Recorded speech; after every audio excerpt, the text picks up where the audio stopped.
Welcome to the Fear and Greed Business Interview. I'm Sean Aylmer. As companies increasingly push their employees to return to the office, attention is turning away from mandates to the working environment they can offer staff, which leads us very neatly to today's interview. Matt Angus is the head of B2B at Nespresso, which is a great supporter of this podcast. He joins me in the studio. Matt, welcome to Fear and Greed. Thank you. Great to be here.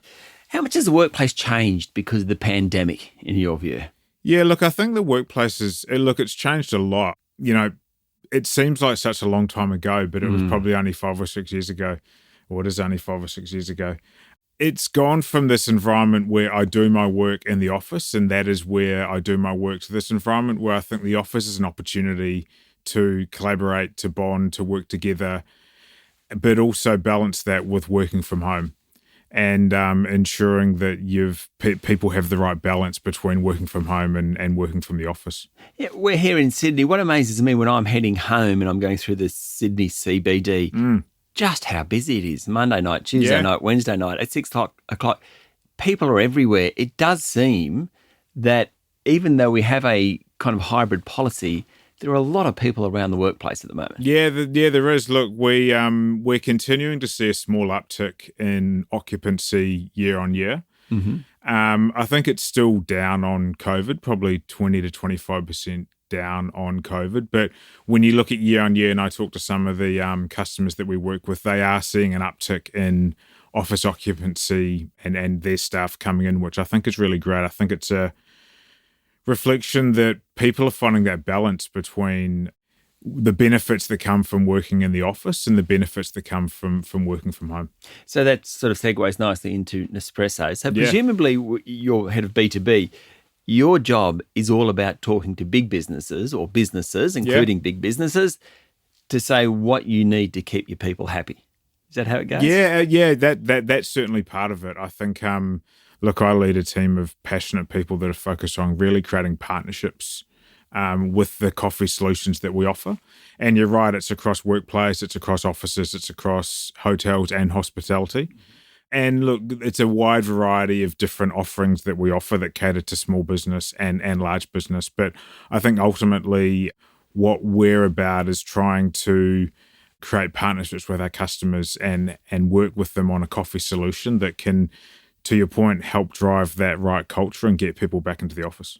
How much has expectations changed in the last couple of years? And this obviously works into having the right environment, which may or may not include coffee, obviously. Yeah. How much has it changed? The expectations on the office? Yeah. Yeah, look, I think particularly when you talk to younger people and you read the wires on what younger people are looking for, the expectations continue to grow. And I think, some of the fundamentals are still there. For me, an office needs to be a safe environment, not only physically safe, but I think emotionally safe, and people feel like they've got the opportunity to turn up and be their authentic selves. I think people are looking for an office that they can thrive. I don't know anyone that's not motivated and not excited by growing, learning, and developing when they're in the right environment.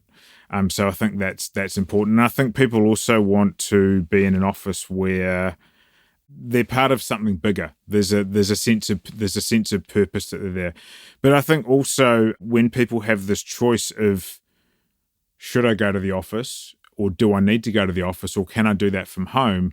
You're right. The expectations of the office has grown, and people are looking for an environment now where they can find the balance between working at a desk on their own, finding the right appropriate size meeting room to have the appropriate meeting, but also space where people and teams can collaborate, socialize, brainstorm.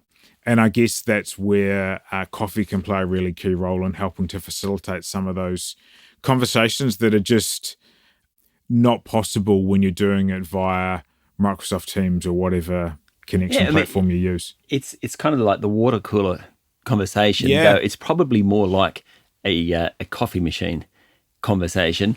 Yeah. Is that real?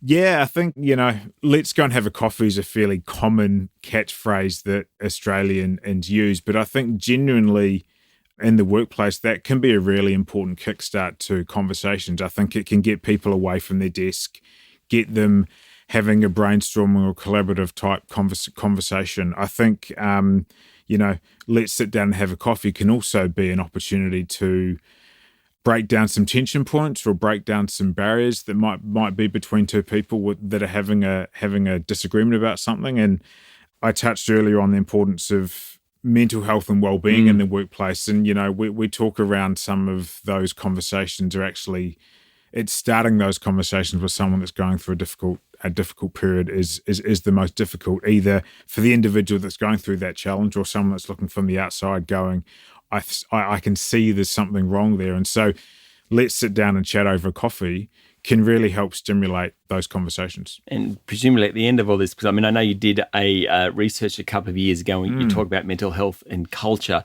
Presumably all of this, though, is about, at the end of the day, a business is there to make money. Yeah.